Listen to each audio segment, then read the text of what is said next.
बाबा धवलेश्वर महाप्रभु कला वृषभर धला होइथिबा महाप्रभु धवलेश्वराय नमो नमः। दीपं यदि परम ब्रह्म दीपं यदि जनार्दन दीपाहरतु मे पाप पूजा दीप नमस्तुते। बाबा धवलेश्वर महाप्रभु संसार सुखी रखंतु।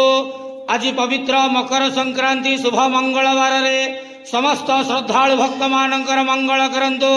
समस्त भक्त मानक आशीर्वाद करंतु। मनस्कामना पूर्ण करंतु। कर्म क्षेत्र उन्नति करंतु। ग्रह रिष्टमान खंडन करंतु। जगतर मंगल करंतु। विश्वर कल्याण करंतु। आपणकर नाम विख्यात करंतु। हे बाबा धवलेश्वराय नमो नमः। संसार सुखी रखंतु आनंद केवार हरि बोलो। आज पवित्र मकर संक्रांति शुभ मंगलवार रे समस्त श्रद्धालु भक्त मानकर मंगल करंतु आनंद केवार हरि बोलो। ओम नमः शिवाय।